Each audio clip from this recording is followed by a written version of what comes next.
some basic theories from the text about political theory. We will look at the various parts of the United States Constitution and a little discussion on federalism. I'm hoping 45 minutes, 4:30 at the latest. All right? By the way, if you have to leave before that and you leave, as long as you're discreet, I don't care. If you make a big, loud mess on your way out, I will have to punch you. That's the rules. I don't make them, I just follow them. So,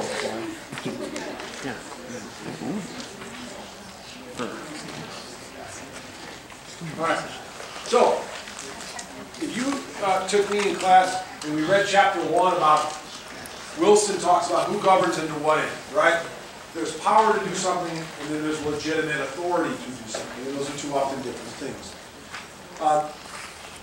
I also talk about that in America's character, there are two very different philosophical poles around which Americans tend to gravitate. One is this whole Enlightenment concept of individualism, and then over here is this whole idea of civic virtue, right? What's best for the many outweighs the needs of the few. Where here, individualism is key, and I am an individual with my own distinct rights. And so we kind of live in between those poles of those two ideas that often clash within the American soul. And you can see them in the archetypes, right? You have George Washington, who's all about civic virtue and the thought of joining a political party, a partisan group of like-minded individuals who want to do something for themselves. It's horrible. I mean, he was horrified by that. Then you have a guy like Jefferson, who's all about inalienable rights, and yet he's the first guy that forms a major political party, right, for his own political aggrandizement. So we're kind of all over the map. And the other thing about American political philosophy is that there is no one American political philosophy. There is no one founding father, right? There's no Lenin. Lenin was the dude in the Soviet Union. There's no Mao, who in his little red book will tell you exactly what our political philosophy is. We had lots of founding fathers, and so when we look, okay, what is our political philosophy? We live in a republican, and there are various principles by which we live. Really, the Federalist Papers is that only corpus of American political philosophy we got. Right? And we look at those in different ways, which is why you're going to read them, all of them, when you're in college. You're going to buy the book and you're going to read them. Ask for it for Christmas or any one of those special holidays where you get a gift. Yes. All right, some political theories from the book. Elite theory. Are there people with a greater portion of political power, be it name recognition or dollars or influence or whatever? Of course there is. We live in a pluralistic society in which many elites compete against one another, and compromise is central to the whole idea of creating public policy. We live in a democracy. Democracy says we all vote on stuff and whoever gets the most vote wins, right? That's majoritarianism. But we have done everything we can to couple majoritarianism, this whole idea of majority rule, with minority rights. States included bills of rights so that majorities of people can't oppress or suppress minorities of people. Well, we see that at the national level too, with our Bill of Rights, our civil liberties, protection against majoritarian rule.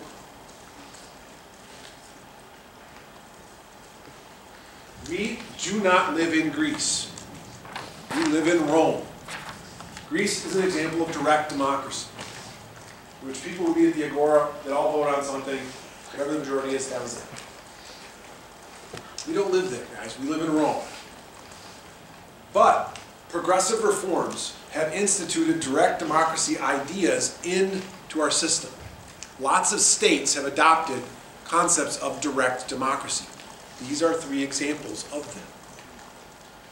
Number 1 is initiative, right? If you live in California and you get enough signatures, you can put an initiative on the ballot, and then the people of the state of California vote on it, and they all vote yes, it's a law.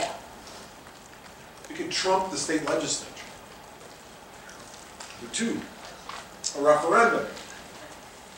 The school board when it wants to raise more money to renovate schools like it did in District 203 all those many years ago, to renovate Central and everything else, and give you the institution you currently reside in, they put a referendum on the ballot, and the people of Naperville said yes, or District 203, said yes. They raised the money, they renovated the schools, and the palace you work in now is a result of that. Number 3, a recall.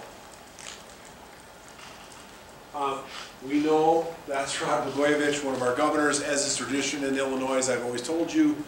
The tradition is we elect governors and then we incarcerate them. That's kind of how that works. You want to be governor, you got to plan on going to jail. A recall is when you can actually kick out a real elected official. If you get enough votes or get enough signatures, it goes on the ballot for a recall election. And if enough people vote yes, you've recalled that guy. The last person to be recalled, by the way, none of these are federal laws. These are all state laws, was Gray Davis of California. He was a Democrat. He got recalled, kicked out, and a Republican ran by the name of Arnold Schwarzenegger, and he became governor of the state of California. These are examples of direct democracy in a republic, which is an indirect democracy. All right. This document, at the time, was radical. It was pure Locke. You should read the 2 treatises on government. It's a great seminal piece of political philosophy, political science work, in which he states a number of items that are literally copied and borrowed or plagiarized, however you want to say it, into our Declaration of Independence. And Thomas Jefferson is not making this document out of thin air. He's a lawyer. He's been hired to do a job. That's what he's done. He borrows other ideas from other people, like Locke, and he inculcates them into the document. Okay? What are some of those ideas?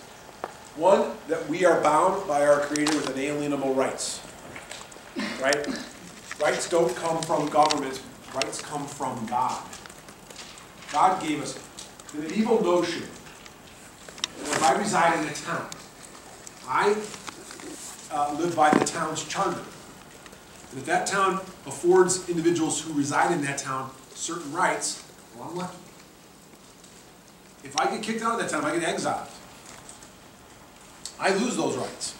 Because those rights belong to the town. Which is why in ancient Greece and in medieval Europe, exile was a real dangerous thing to do.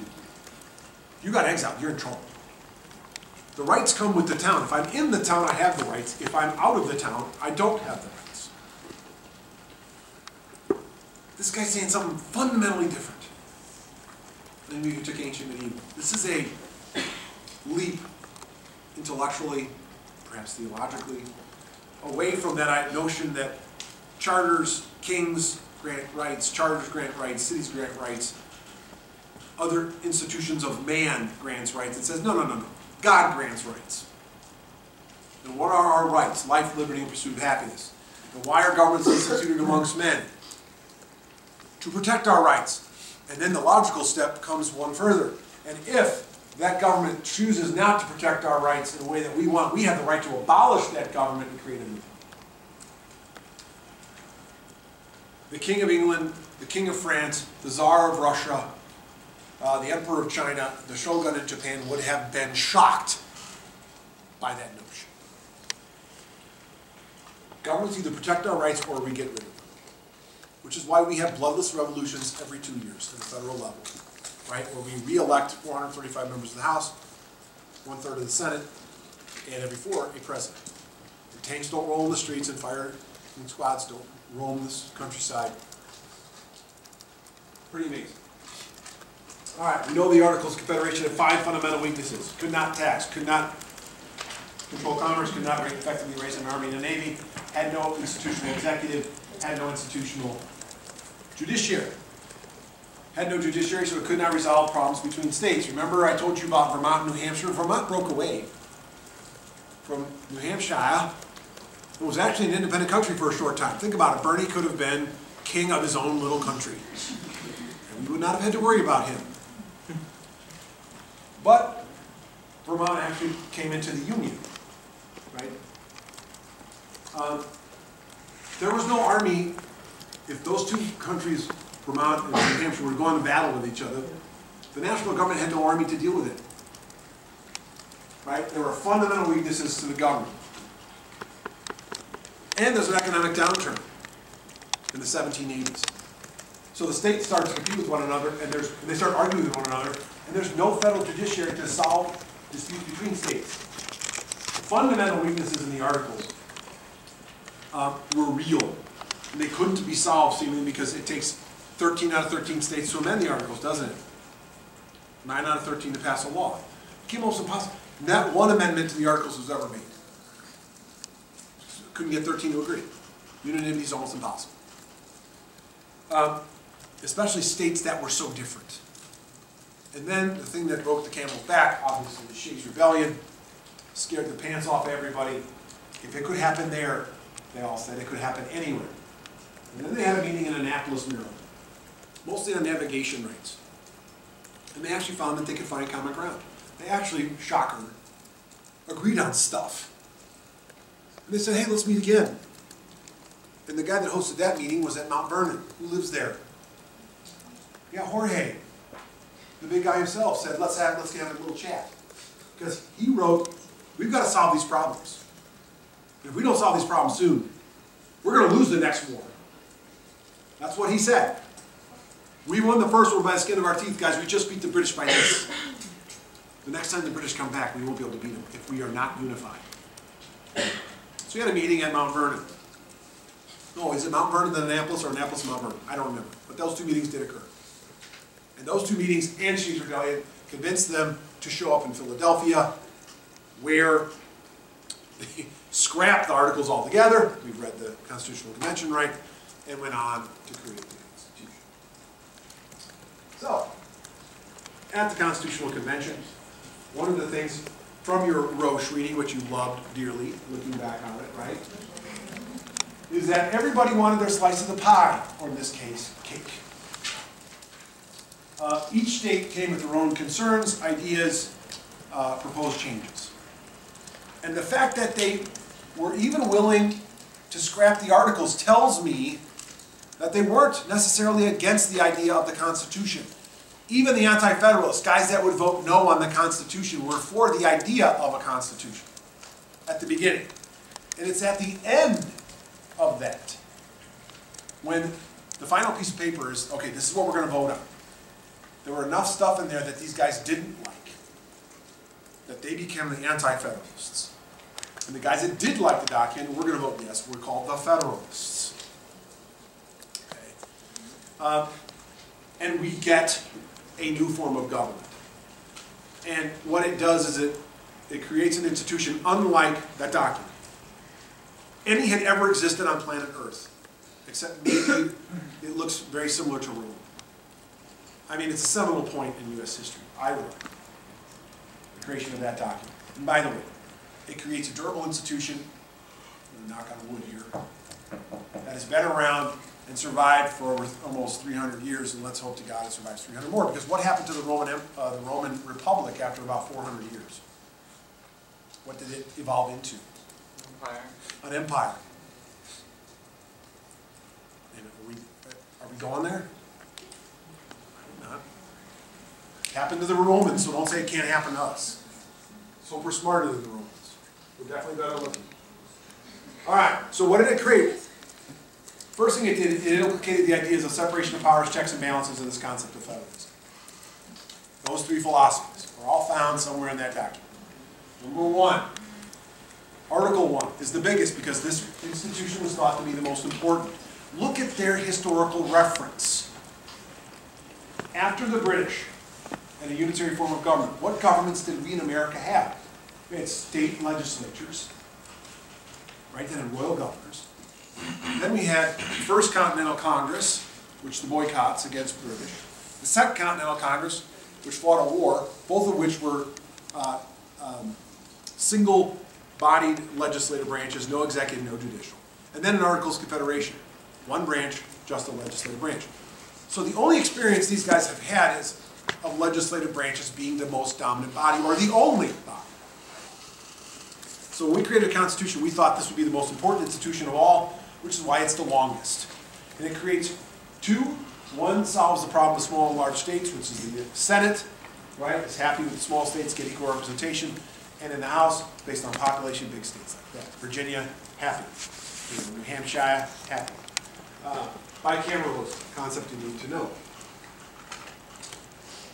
To ratify the Constitution, to ratify any change in the Articles, it took 13 to 13. This only took 9 to 13 to make it official. And we know that the guys, Madison and Virginia and Hamilton in New York and John Jay, wrote a series of editorials, essentially, trying to convince people that this new Constitution was a good thing. We now, they've numbered them out. They didn't write their names on them. They signed Publius. We now know who wrote them. They didn't at the time. And they lay out reasons why this is a good idea.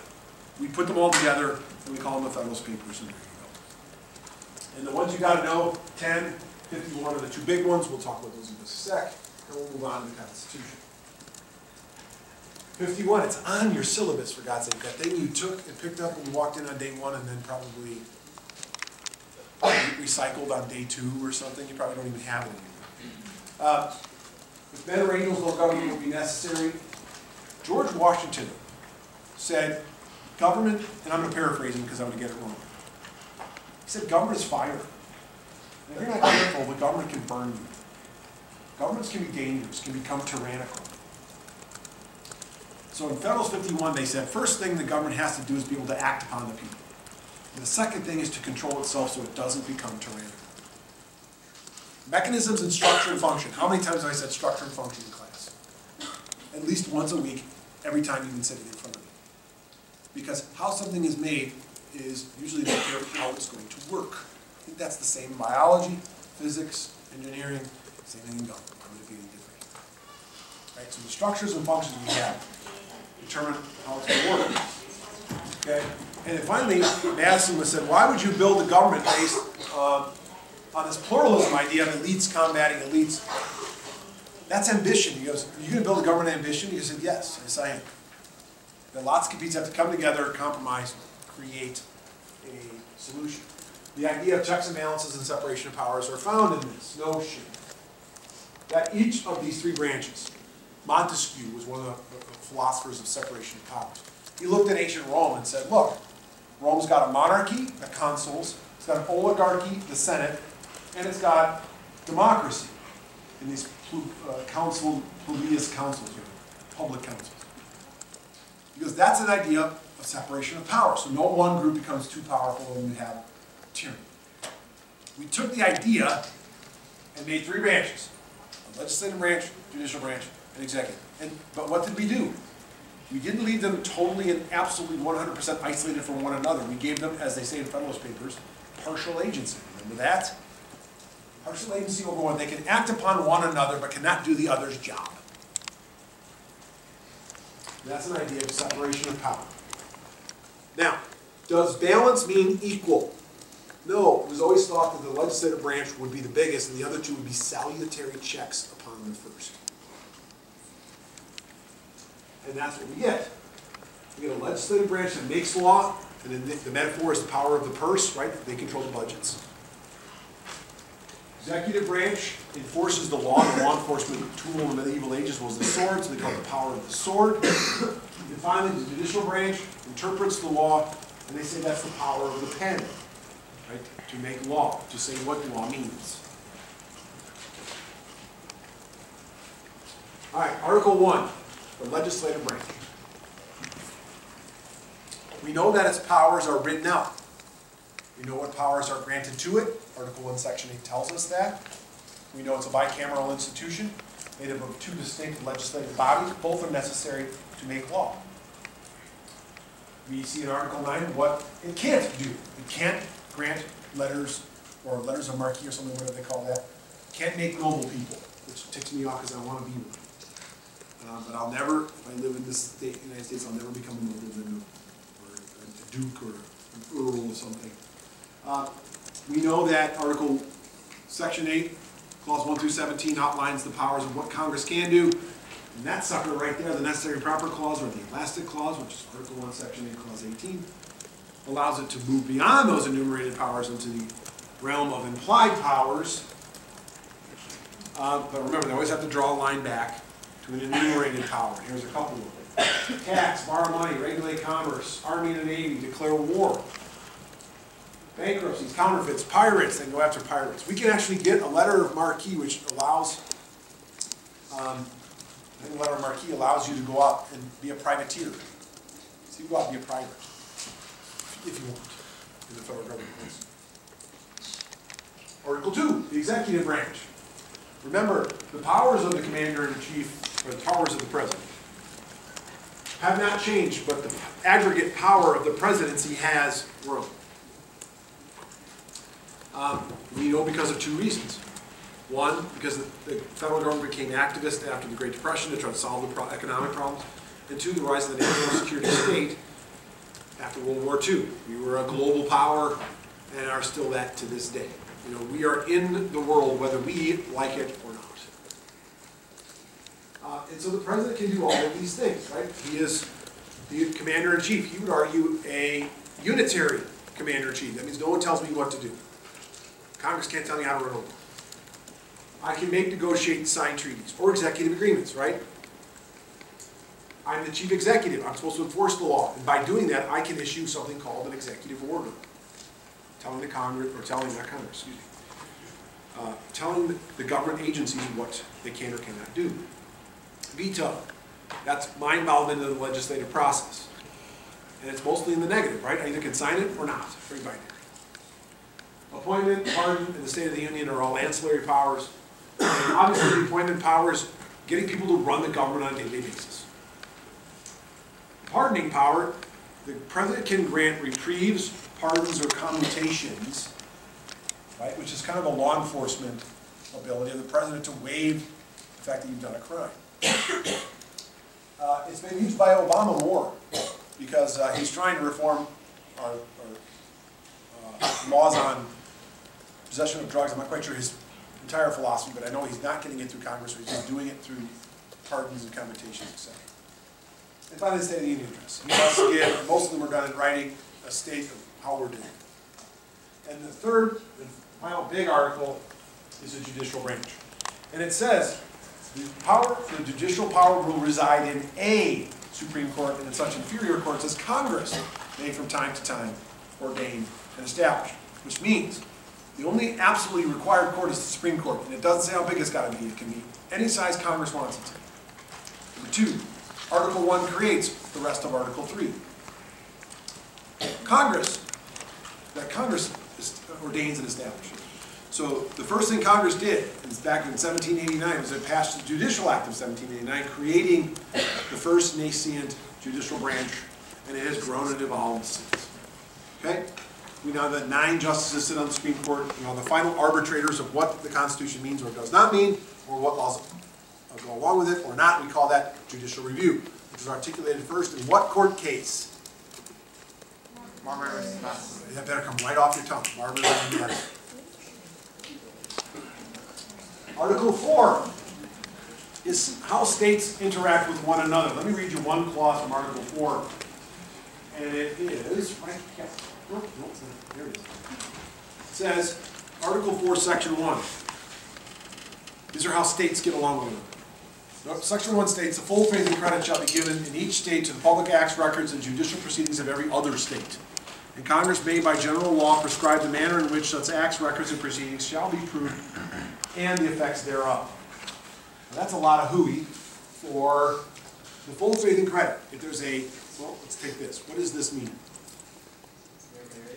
I am married. Who gave you the marriage license? The state of Illinois did. So let's say that the family piles into the car and we drive to Alaska on purpose. I don't know why I'd be dumb enough to do that. And not get eaten by a bear or something, but okay, I'm in Alaska. Am I still married? Why? I'm in a different state. The full faith and credit clause of the that part of the Constitution says Whatever records are here have to be okay over here. And that's just one clause about how states are to interact with one another according to Article 4. Article 5 is how do you amend the Constitution? These are just keep removing. The only fractions. Tell your math teacher that you're only going to learn 2 fractions. That's it. No more. Don't ask me to learn any more. Don't tell me, what do you call it? The denominator or the numerator? Which is which? Numerator on top, denominator bottom. Tell them it's irrelevant. Don't care, because all I learned is 2 fractions. I'm kidding. Actually, tell that to the math teacher, see how mad they get, and then leave. Saves from me. All you got to know is 2/3, 3/4, right? To propose an amendment, Congress takes 2/3 of Congress, right? That's the National Government Act, and this is federalism right here. And then it takes 3/4 of the states to ratify. 2/3 of Congress for proposal, 3/4 of states for ratification. It starts with the national government, but it ends with the states. Okay, that's federalism right there. Generally, we've given a 7-year time limit. There are 27 amendments to the Constitution now. There were 30 some. I mean, when we did the Bill of Rights, there were originally 12 Bill of Rights proposed. 10 made it through. That's why you have a Bill of Rights of 10. Okay? Article 6. 2 parts of the Article 6 you must know. One, the big one, is the Supremacy Clause. The Supremacy Clause of the Constitution is quite clear. I'll read it to you. It states, the Constitution and the laws of the United States shall be made in pursuance thereof, and all treaties. No. Okay, we're done. It's ruined. 30 for some. Oh my God. Use the slide. No. No. This Constitution, I'm going to read this. This Constitution and the laws of the United States will be made pursuant thereof, and all treaties made, or which shall be made, under the authority of the United States shall be the supreme law of the land, and the judges in every state shall be bound thereby. Anything in the Constitution or laws of any state to the contrary notwithstanding. And then finally, Clause 3, you cannot, but no religious test shall ever be required as a qualification for office or the public trust of any under the United States. So there is no religious test in the United States. Finally, the First Amendments, the first 10 are called the Bill of Rights. And please remember, they are liberties, civil liberties, fundamentally, substantively different from civil rights. Think of them as Captain America's shield, protecting you against what the government can reach out and do to you. Okay? A civil right is the affirmative right to do an act, and not to be treated with unreasonable difference. A civil liberty is a protection. That's why I have those shields in there, in case I'm ever assaulted. I have my civil liberty protection. So let's go through them very quickly. The First Amendment has 5 fundamental rights. Most Americans, if you tied them down, could probably name 3, the first 3. Freedom of religion, there are 2 parts, Establishment Clause and Free Exercise Clause. The right of free speech and the right of press. Right? So those 3, most Americans know. You're going to know all 5. You're going to know petition and assembly. Because that's what interest groups do. They have the right to get together like-minded individuals and ask their government to fix a problem. Number 2. Whoa. The Second Amendment is the right to keep and bear arms. Now, since technically everyone's in the militia, some argue, well, it's only that only refers to militia. Well, in Illinois, every able-bodied person is in the militia, so I guess that refers to all of us. Did anybody have DC versus Heller and McDonald versus Chicago? Those 2 court cases. None of you guys? Those 2 court cases, you had one? You had Chicago? By the way, did you know it's illegal, or it was illegal, to own a handgun in the city of Chicago? I know that's kind of odd, seeing as a guy gets shot every other minute in the city of Chicago. But that gun law was shot down because the Supreme Court said it violates people who lived in Chicago, their Second Amendment rights to keep and bear arms. And it looked like those 2 cases incorporated the Second Amendment, right? Selective incorporation is applying parts of the Bill of Rights to states through the 14th Amendment. Looks like the second has been incorporated. The Third Amendment. Hey guys, can I get through this? I know it seems antiquated that we would even need such a provision like this, or have put it in our Constitution. But at the time, when British troops got off the ships in Boston, they marched down F Street and they were told, pick a house, because that's where you're staying. That violated the sensibility of property, the proprietary rights of people, that they just felt that was a horrible violation. Now we put in the Constitution, it says, the United States Army cannot bunk in civilian houses without permission of the family first or without a government law. We took that whole idea of property, of privacy, of it's my stuff, you just can't come take my stuff, very seriously. Fourth Amendment, it's all about searches and seizures. It's all about how the government can come and look through our stuff to gather evidence. The next three amendments, 4, 5, and 6, are all about various stages of a criminal proceeding. 4 is how can governments lawfully and legitimately gather evidence. What can they look at? How can they go about doing it? They have to have probable cause, right?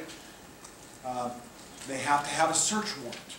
They have to look at something. They have to tell the government has to say, I'm going into your house because I believe that you have an illegal substance in there. Okay, and we all know about Mapp v. Ohio, fruit of the poison tree, an illegal search cannot yield evidence that can be as admissible in court. All right, so this is how the government looks into what you're doing. What happens when the government has decided they think you're doing something shady? And then the Fifth Amendment comes in, right? Because these are of your rights, your protections against the government during the stage of the arrest. Number 1, you can plead the Fifth, right? You have the right not to incriminate yourself. Not that you've ever had this happen, but the first thing, if you ever get arrested by the cops, if you call for a lawyer, the first thing the lawyer will say to you is, shut your mouth. Don't say anything. When in hold, do not dig.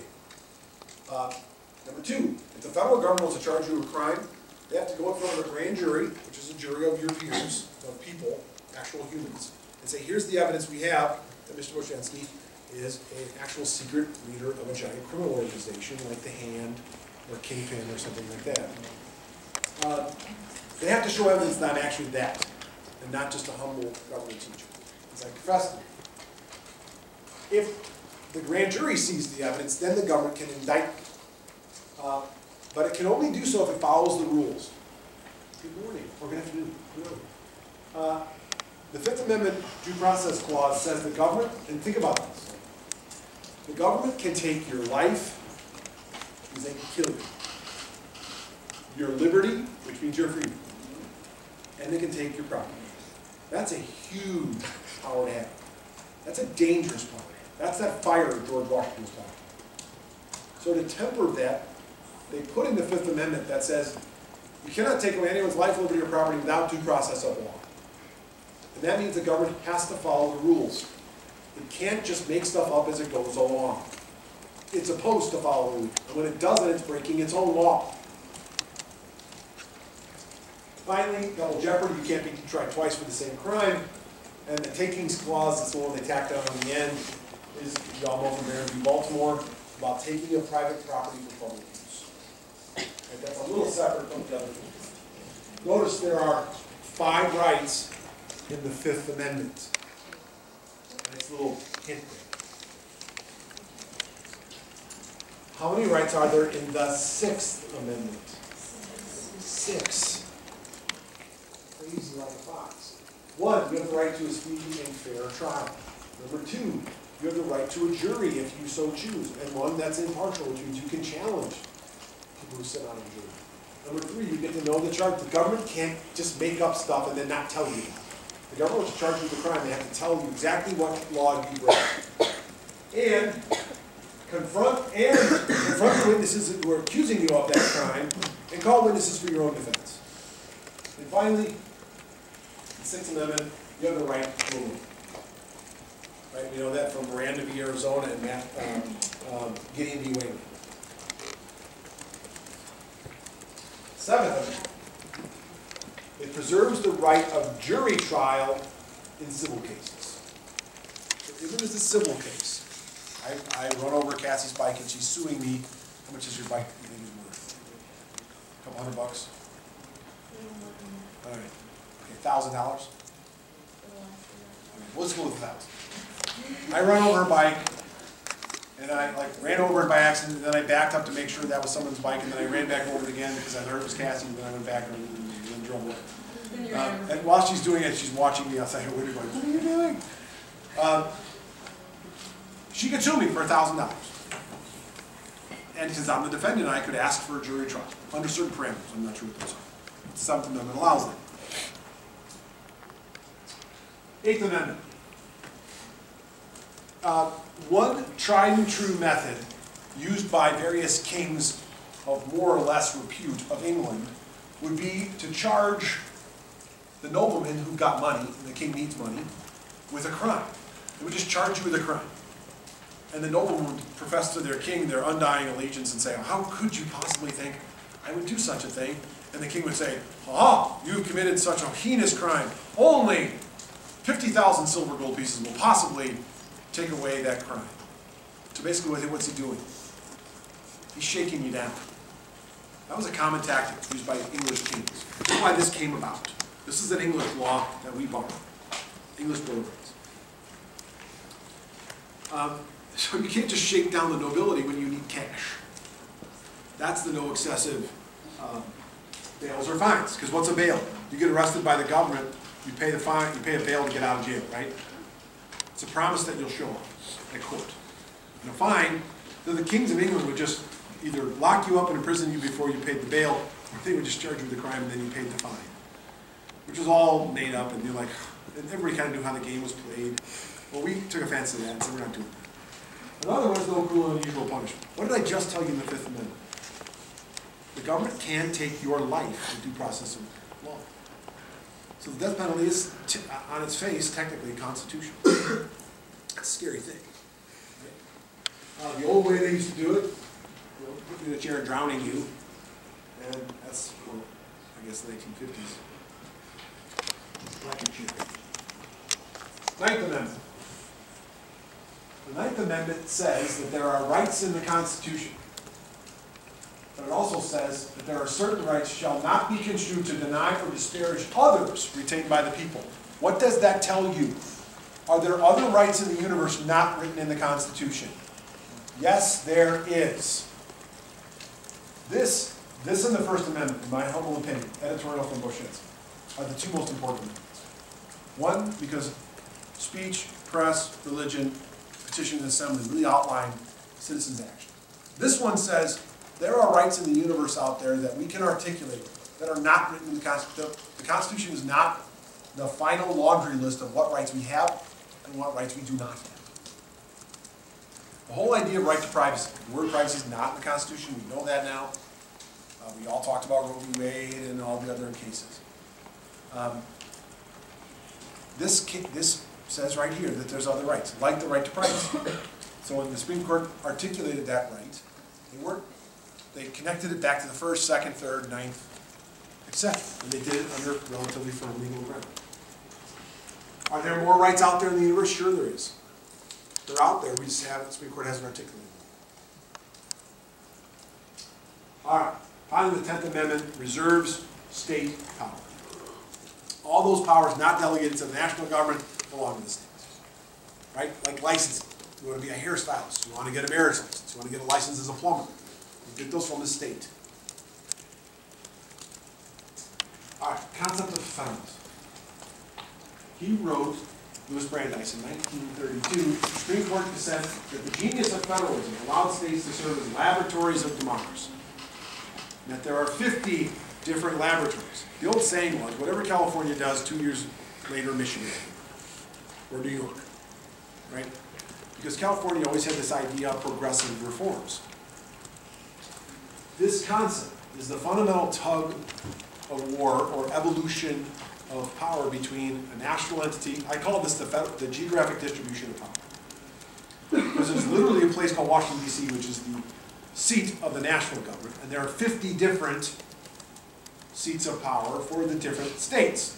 Each are sovereign in their own area. Supposedly, they both have delegated powers of the government, reserved powers of the states, and they share some concurrent powers. Anybody who have a job knows they pay an income tax to the national government, and they pay an income tax to the state of Illinois. They know either. All right, what's the diff? Remember those three-circle worksheet you did? Maybe the first week of class?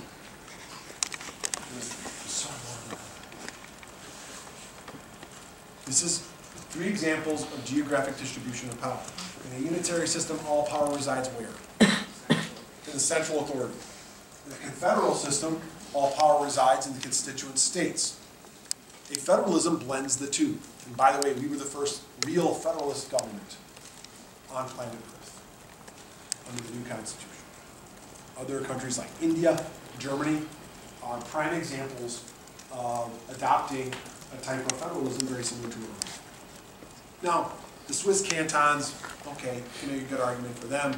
The northern Italian city-states during the Renaissance, you can get an argument for them. But the first one that was written on a piece of paper, called our Constitution, was us. That's what makes us, I think, truly unique. Now, just because we're copying now doesn't, you know, doesn't dim our light. All right, implied versus enumerated power. So enumerated power is literally written out. It's numbered 1 through 17 in Article 1, Section 8. Implied powers have to be based out of enumerated powers, and they come from the necessary and proper clause. And we all read the ruling in McCullough versus Maryland about the ability of the court to make a bank. And then there's no provision in the Constitution that allows it to make a bank explicitly. Did it perform functions that are allowed, like borrowing money, like currency, like taxing? Yes.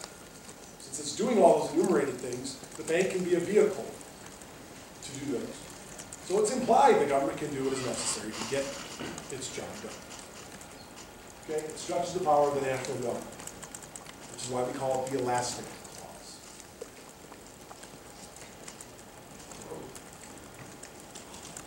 Three cases you have to know. When I say Marbury versus Madison, I say Marbury, you say... Oh, let's try that again. I say Marbury, you say... Madison. Judicial review! Don't you guys know how to play? Come on. Marbury versus Madison, you automatically say judicial review. When I say McCullough versus Maryland, you automatically say 2 things. Implied powers and supremacy clause. When I say Gibbons versus Ogden, you say commerce clause. Very good. The broad interpretation of commerce. Speaking of commerce, there she goes. To regulate interstate commerce, not intra-state commerce. 1. Most civil rights legislation is based on the Commerce Clause. It is a truly powerful tool. Because commerce is interpreted so broadly, Congress has been given great leeway to kind of say it means whatever they say it means. And as a result of that, it's a huge door that Congress, or a huge power that Congress can employ to do almost whatever it wants, as long as it can relate it to interstate commerce.